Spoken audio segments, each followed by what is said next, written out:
Well, our next guest, Katie Faust, serves on the Academic and Testimonial Council of the International Children's Rights Institute. As you heard in Tom Eagleton's story, she's a fierce opponent of same-sex marriage, despite being raised by same-sex parents and describing her mother as a loving gay parent. She's in Canberra to lobby against same-sex marriage. Katie Faust joins us now from Parliament House. Thanks for being there. Thanks so much for having me. Have you actually managed to speak to any Australian politicians yet? We did. My partner in crime, Millie Fontana, who is a resident of Melbourne and also raised by two mothers, and I had a chance to speak with a couple members of Parliament yesterday. Not the Prime Minister so far? No, he hasn't called yet. Now, how is it that the daughter of lesbian mothers has become a leading opponent of gay marriage? How does that work? Well, simply because I recognize that while my mother was a fantastic mother, and most of what I do well as a mother myself, I do because that's how she parented me, she can't be a father. Her partner, an incredible woman, both of these women have my heart, cannot be a father either.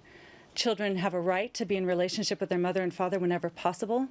And as a society, we shouldn't normalize a family structure that requires children to lose one or both parents to be in that household. Now, trying to sway the US Supreme Court to rule against gay marriage, you wrote to Justice Anthony Kennedy before that vote, and you said, you used to say, I'm happy my parents got divorced so I could get to know all you wonderful women. Now you seem to be saying that was all a lie. Well, there's a lot of pressure on children of gay parents to please their parents, to sort of carry the banner forward for them. And you can read about this not just in conservative publications, but even books like Families Like Mine, which was publicized by a pro-gay marriage daughter of gays, and she admitted, and several of the kids in that book admitted, that it's very difficult to be honest about this because of the political pressure surrounding this topic. There's several children that have contacted me even since I started writing about this saying, I agree with you, but I'll never come out and speak about this publicly because my relationship with my parent is too tenuous. Now, Katie, did you find God somewhere in this journey towards anti-gay marriage? Well, I was not raised a Christian, but I did become a Christian in high school. And did that change things? I mean, did you decide that homosexuality was against the scriptures, against God's will, something of that nature? Well, it took a long time, honestly, for me to get on board with what biblical sexuality says, because there's a very fierce protectiveness, I think, that all children have for their parents. But what I was delighted to find when I read Scripture is that God has an incredible heart for the orphan, and that He's very concerned with the plight of children. And that lines up very much with where we need to go in this discussion, which is focusing on the rights of children primarily, as opposed to emphasizing the desires of adults, which tend to take center stage when we're talking about this issue. Now, after your parents divorced, because you originally had a father and a mother, they divorced, your father, you say, went off with other women. Why have you focused your main criticism on the homosexual part of the equation and not your father? Well, I think that I'm pretty fair in my statements to say that whether you're heterosexual or homosexual, children have rights. And adults, the onus needs to be on adults to conform to the rights of children rather than children fitting into an adult's lifestyle. And certainly, I don't think that homosexuals are responsible by any means for the crisis that we face in America when it comes to family structure these days. Absolutely, heterosexuals have led the way on that charge. I got into this discussion primarily because what I heard from the gay lobby was that children don't care who's raising them, right? That children are just fine if it's two men or two women.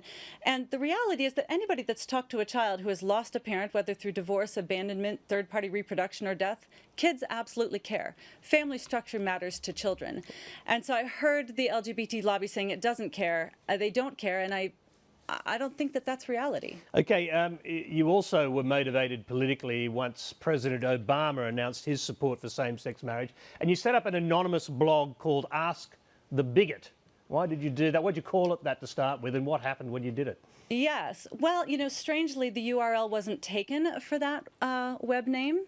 Not sure why, but it was kind of born in an angry moment. I'm not really a confrontational person, but what happened when Obama evolved is, to me, it felt like media was free to play the bigot card. So now everybody that doesn't support gay marriage is a bigot, right? Because either you're isolated and you don't know any gay people, or you're indoctrinated, or you're homophobic, or you're the equivalent of a racist.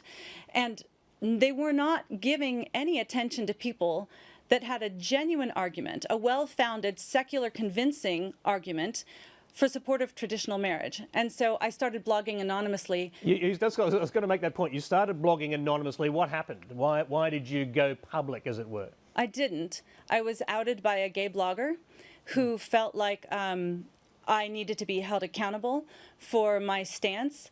And the truth is that I would not have filed a brief with the Supreme Court. I wouldn't be having this interview with you today because I never intended to be involved in the legal fight. But because I was outed in the name of love and tolerance, I am talking with you today. Okay, so just going to that Supreme Court decision. In June, Justice Kennedy authored, the same man you wrote to, authored the Supreme Court's decision in favour of same-sex marriage. He began in agreement with you, saying that no union is more profound than marriage.